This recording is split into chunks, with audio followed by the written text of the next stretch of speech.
Welcome to the Nonprofit Digital Success Podcast. I'm your host, David, and in this episode, we're going to be talking about how art can combat hunger. I've got Justin Levy on the show today.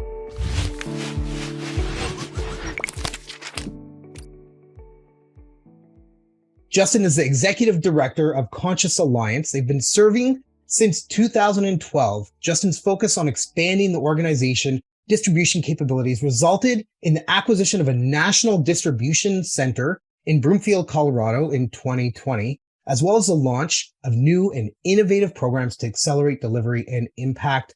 Justin, honored to have you here on the show today. David, I appreciate the opportunity and looking forward to the conversation. Absolutely. And I think this is going to be a really interesting and exciting episode. It's a little bit different. We don't typically have, or we haven't had in the past, organizations really be the spotlight on the show. So super excited to kind of go into that with you.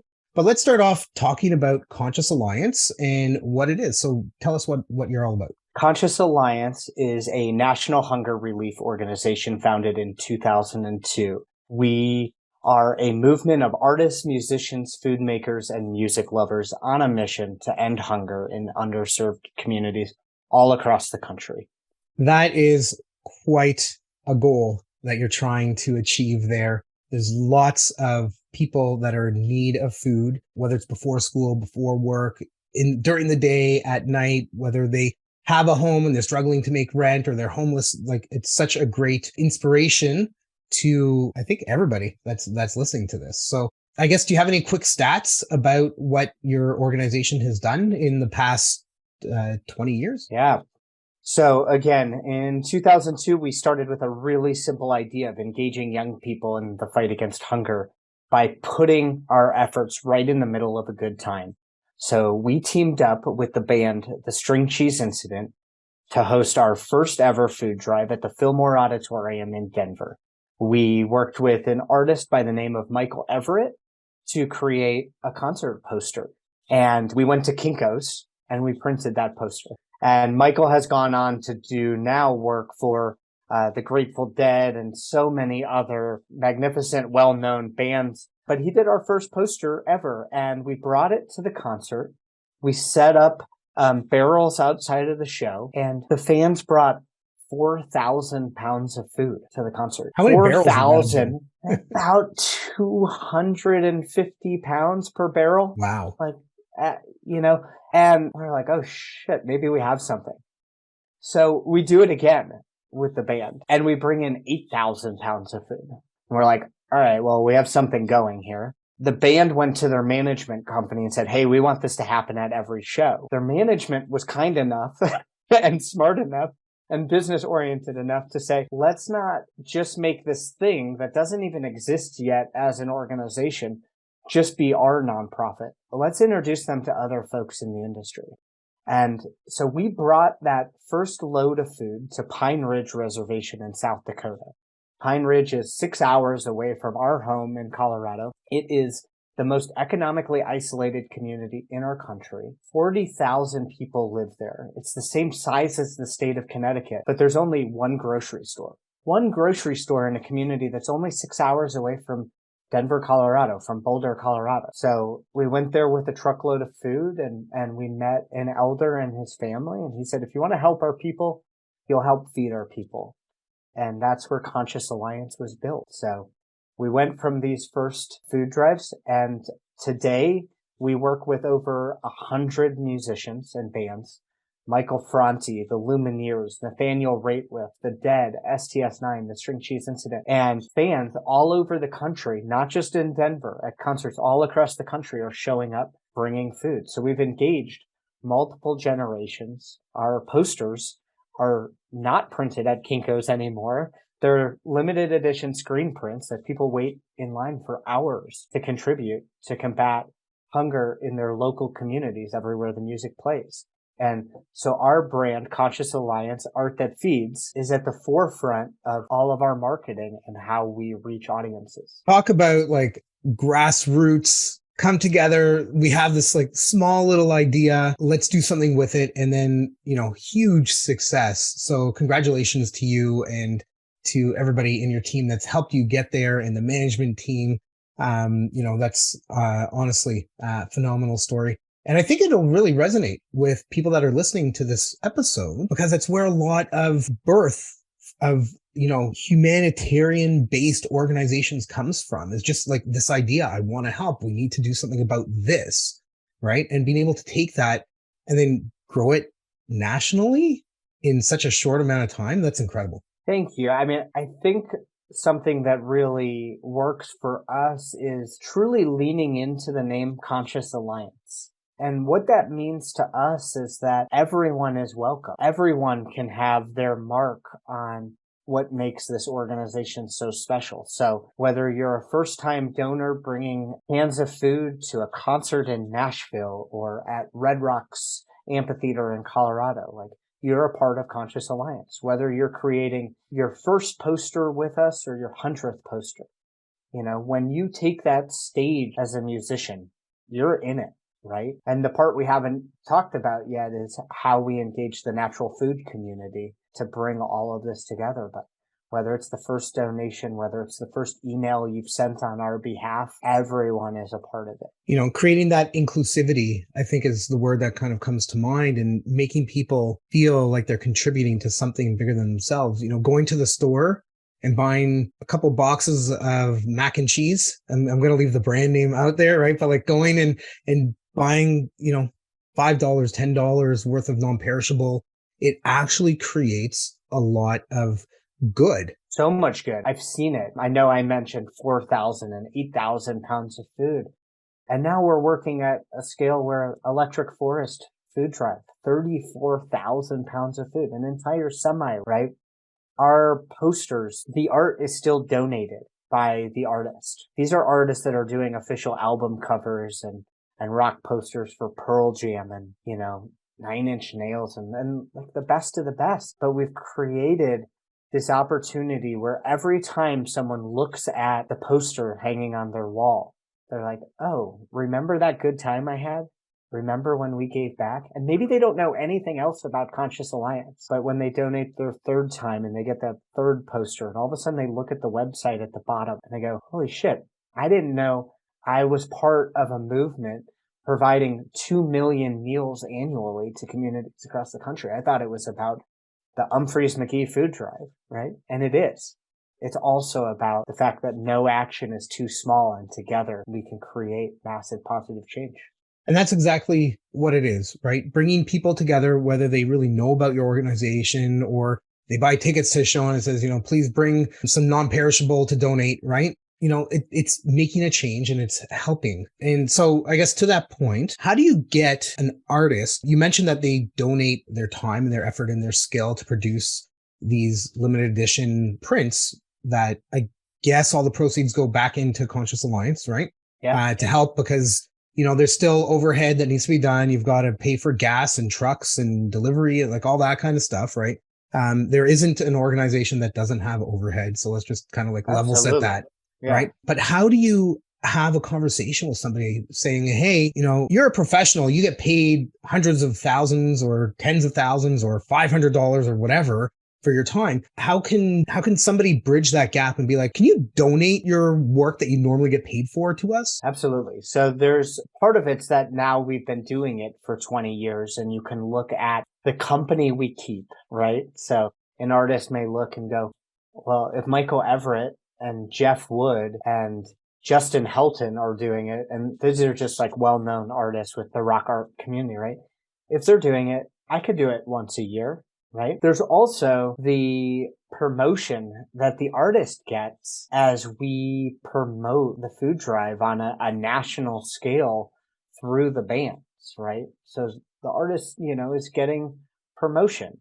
And then the piece on volunteering their time versus getting paid, right? Like, one, someone has to be in a place where they can do it. But I think this actually goes into a deeper conversation about utilizing people for what they're already doing and what their talents are. So I think about this, and not to derail this, but I think about this when I think about our board of directors and other organizations that I'm a part of and volunteers. It's like, ask me to do something that I'm good at. When I'm on the board of an organization. It's like, ask me to help you with an event. I'm good at it. Ask me to look at your fundraising strategy. I'm good at it. Don't ask me to do something that's completely out of my wheelhouse just because I'm on your board.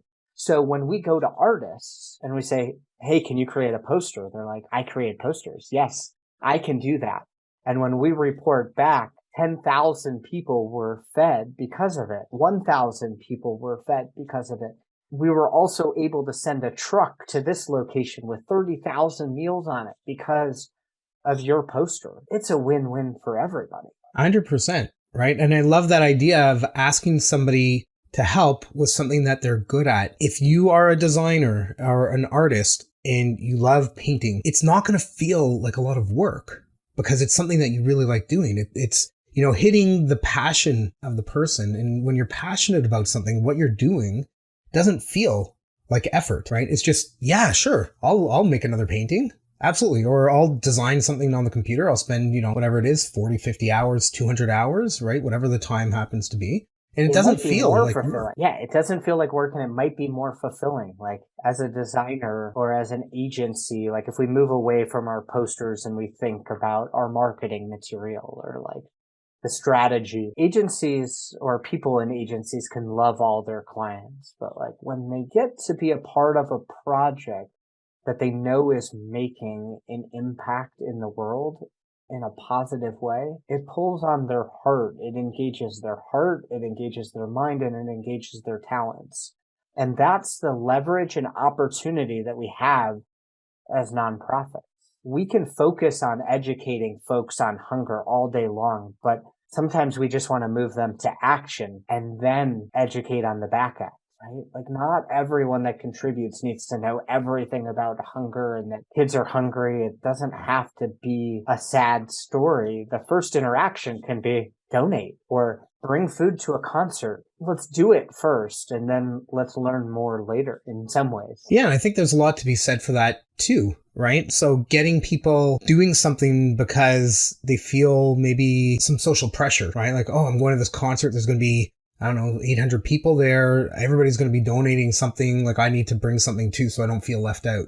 Right. And then you can kind of get them in the door with that, have a little bit of promo there or a little flyer or something that they can latch on, or a sticker, right, that you give out when they donate, just to get them to eventually, hopefully, maybe on the off chance that it hasn't fallen off, that it's not stuck to the bottom of somebody's shoe, that they remember and go, oh yeah, what's this about? Right. And then, the next day or the week later, that they come and they check out what you're up to and what you're doing. Or capture their email address and send them a timely email blast that says, thank you so much for participating at the Dave Matthews concert. Here's what your impact did. Here's what we do on a national scale, right? So it's connecting their action to their band to how they're a part of something bigger. Right. And I've mentioned it a number of times on a number of episodes. You need to create that emotional connection with people to get them to want to continue to do what it is that you want them to do. And if you can showcase the importance of what you do, I think a lot of people understand that there's a lot of hungry people out there. Certainly financial downturn, a housing market crash of 2007, end of 2007, beginning of 2008. Like there's people that lose their jobs. There's so many different life circumstances that drive people there, and the cause that you're trying to help and that you're fighting for and solving the problem with, you've been able to turn it into a community-wide social event, right? That happens not just one community, but you've been able to grow and scale. It's multiple communities, but really at the core of it, I think it's about helping community. It's about helping community. It's about bringing people together, about making a tangible difference, but really in that marketing funnel, in that donor engagement funnel that we all hear about. It's about allowing those actions to be easy to accomplish. Getting people into your funnel is a really important thing, however you want to say it, right? It's an opportunity to gamify social good. You bring food and we'll give you a poster, one that you actually want, by the way.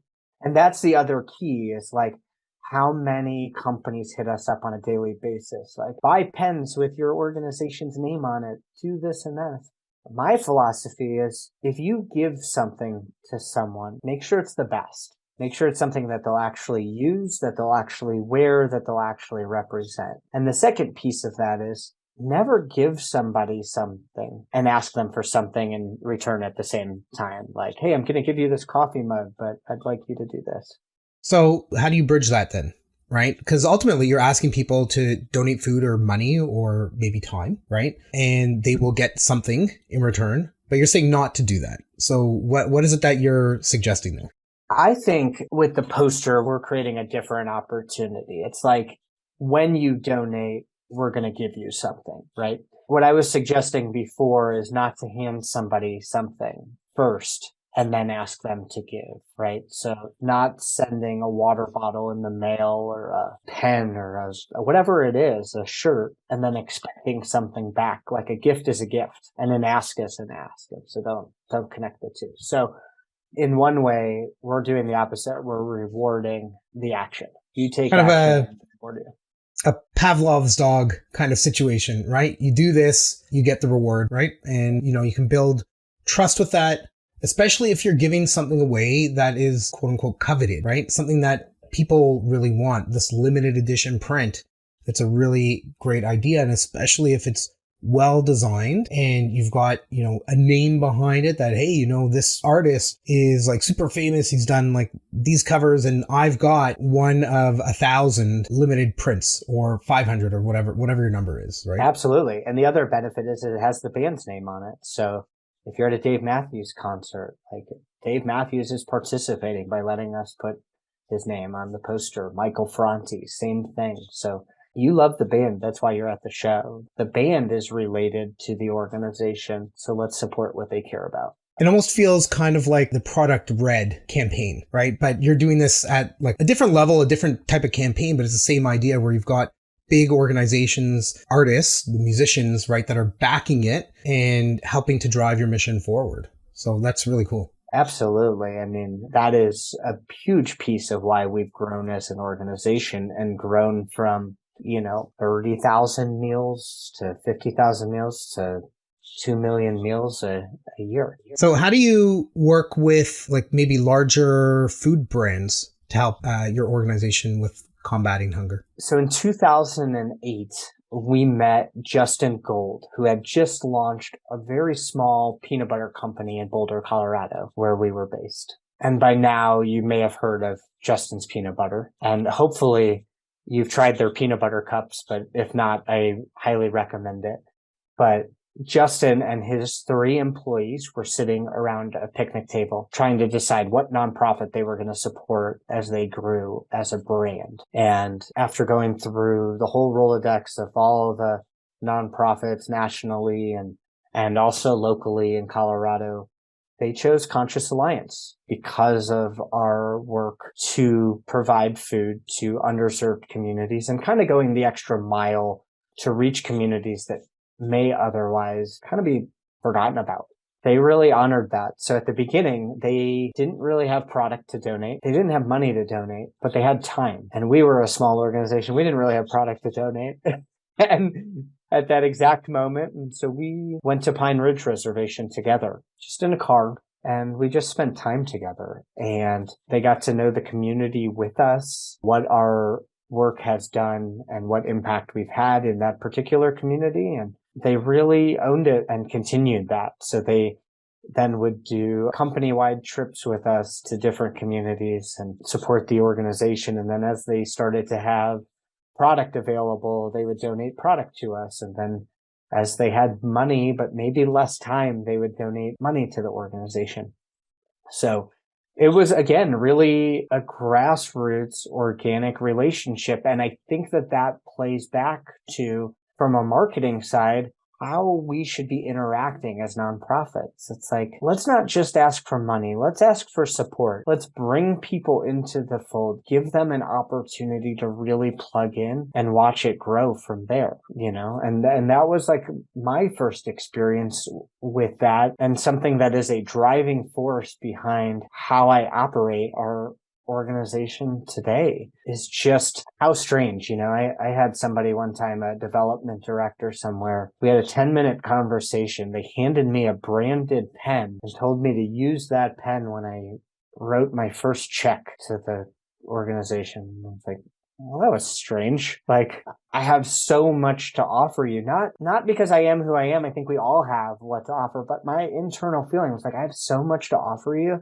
that could bring you so much more money than what I have as an executive director running a nonprofit. I'm already engaged in your work. Like, it was the wrong ask, right? And so I think back to the Justin's relationship to say, like, look, we brought them in. They volunteered. They're deeply committed. It's a company culture that is connected to us. So I just think it's interesting. And then that same year, Whole Foods bought the grocery store Wild Oats, and they donated $1 million worth of private label food to Conscious Alliance. So we went from trying to find food to going, oh shit, how do we deliver $1 million worth of food in a warehouse full of food? So that brought us into natural food. And from there, we met Neil Grimmer, who had launched Plum Organics, the leading organic baby food company. Again, he went on a trip with us and was so empowered and impassioned that he was standing in the lobby of a hotel on Pine Ridge Reservation and called Jeff Church, who was the CEO and is the CEO of Suja Juice, said, I found your 12th Whole Foods flavor. No question. You have to support Conscious Alliance. And so again, going back to that grassroots food drive, we were grassroots getting into natural food.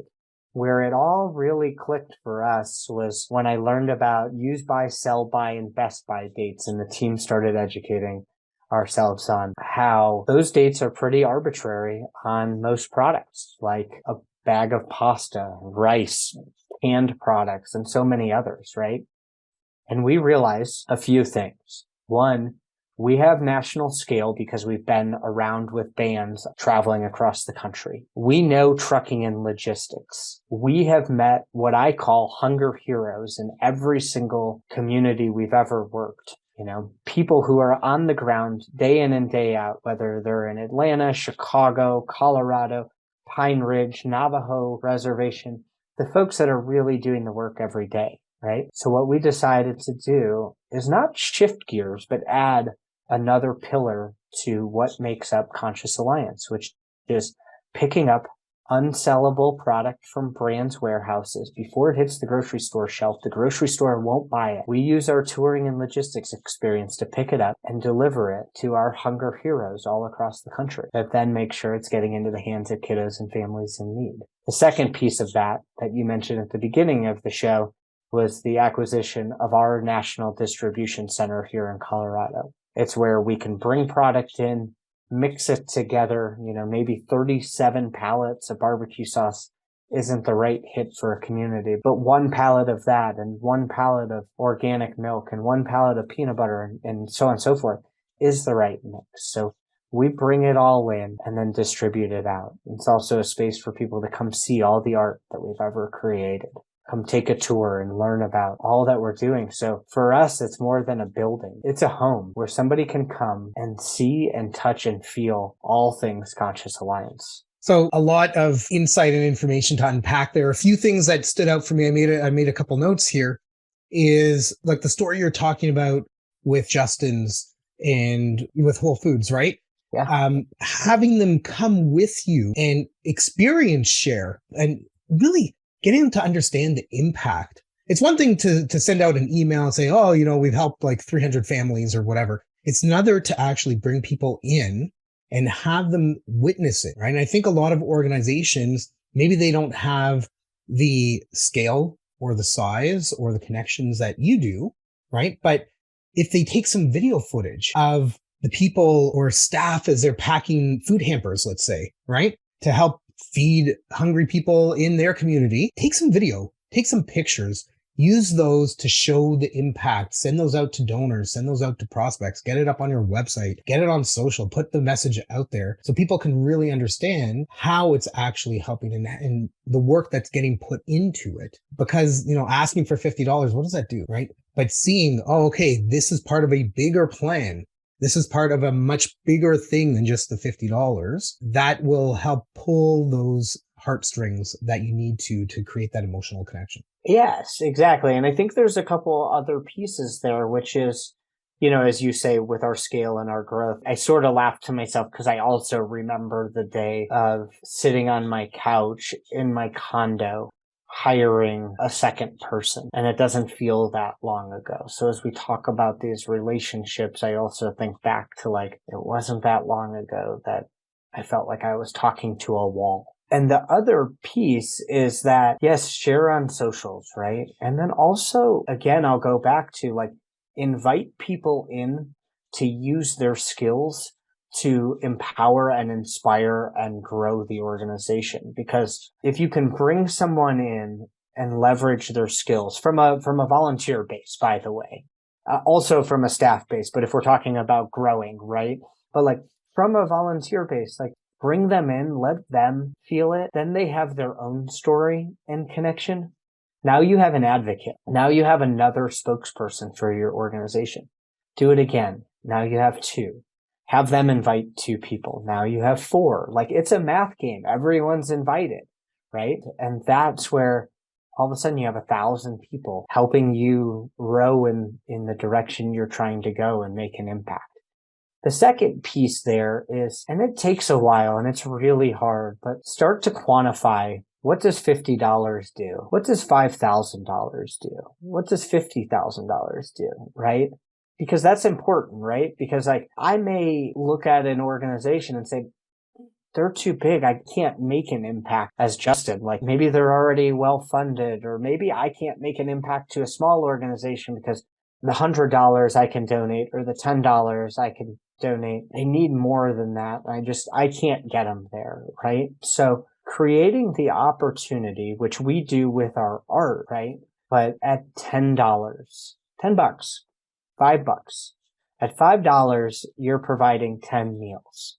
At $10, you're providing 20 meals. If you grab a poster, you're now providing 80 meals, right? Like, so again, everyone's welcome, even at $1, right? $1 provides 2 meals. And then you scale that up to say, well, what's happening at 10 grand and 20 grand? Because even if we look at our own personal journey, maybe I could give $10 years ago. Maybe I could give $100 now. Who knows, right?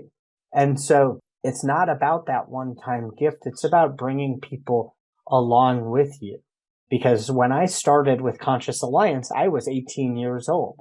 I didn't have any money to give. I had time and energy. And the organization allowed me to give my time and energy for years until I got hired, right? And then all of a sudden running their operations. And then over a decade ago, becoming the executive director. Like, what if they would have told me no? And I can say that about multiple other people because we grew up together. We were 18 years old volunteering, and today, folks work for natural food companies. They own a restaurant. They took over their family's foundation.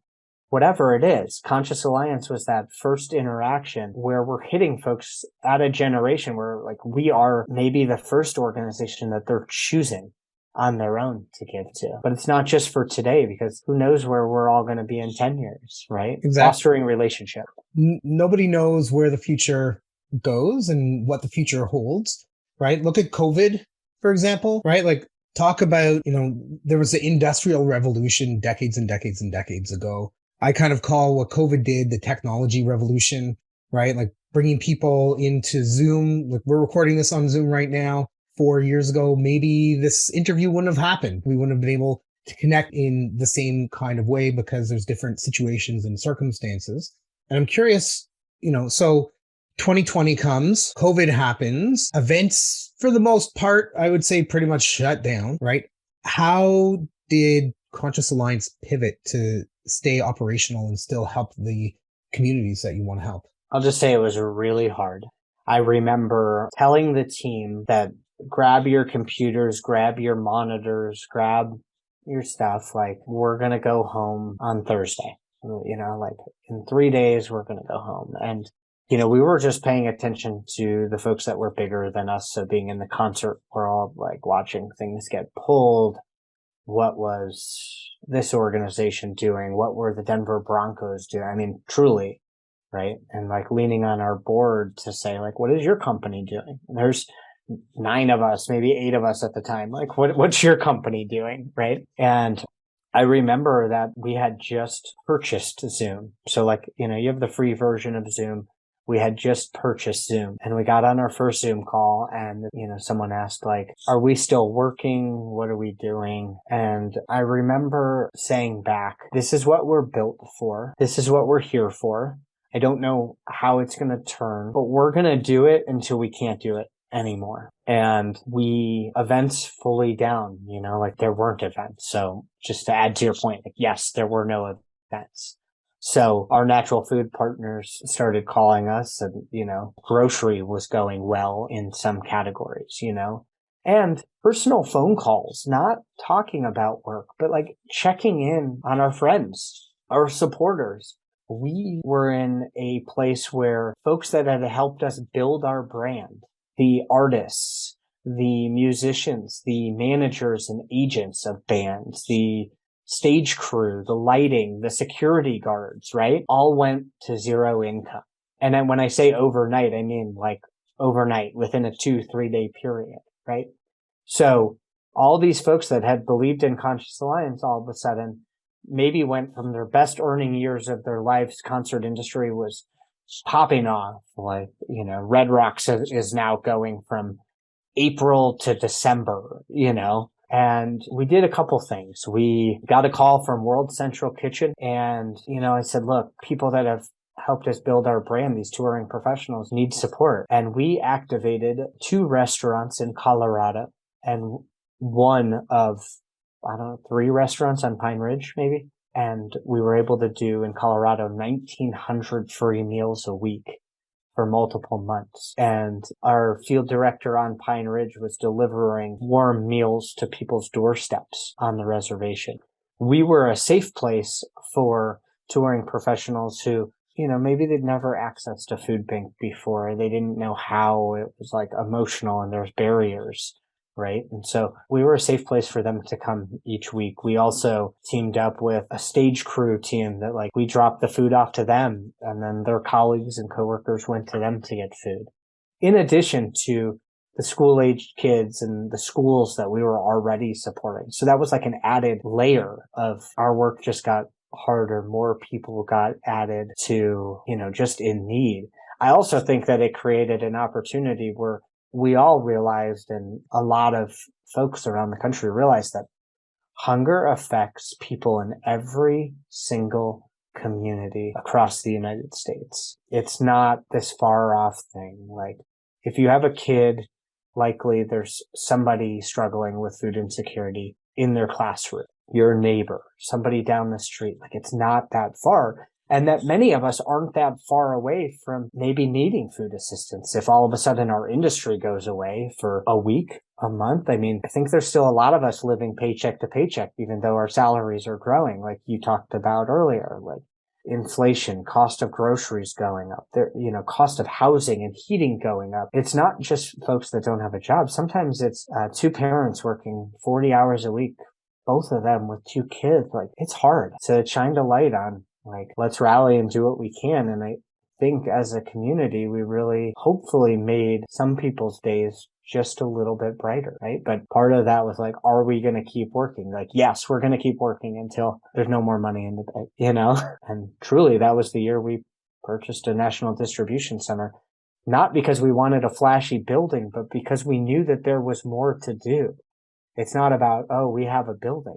It's that we can put all our operations under one roof and have a greater impact. It's all about the communities we serve. That's amazing, right? Like exactly what your organization was created to do, helping out those people on top of that second layer of community, right? If you think about concentric circles, right? You've got your main core that you're trying to help and assist, and then you've got the people that help with the organization. They need help.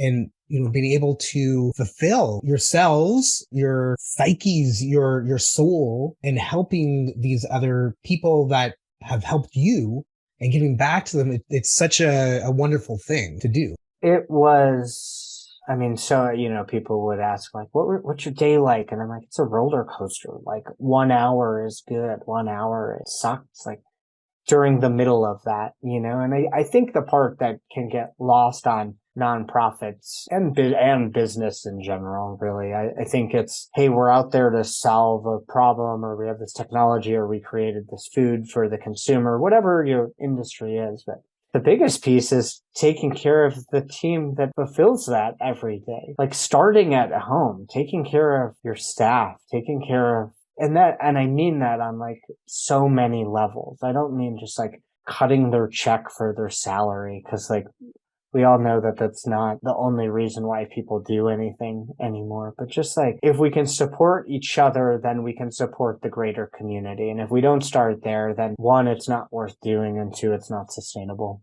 If you take a flight somewhere, there's always this little video or the flight crew staff showing you how to put on a mask. And they always say, look, if you've got somebody with you that's young, if you have a child or somebody elderly or somebody that can't care for themselves, put your mask on first and then help them, right? You need to be sustainable. You need to be able to do what you need to do before you can help somebody else, right? And if you can sustain, like you were just talking about, your staff and the people around you and get them in a good place, you'll be able to help more people, and you'll be able to be out there doing more good and more better for the people that you want to help. Absolutely.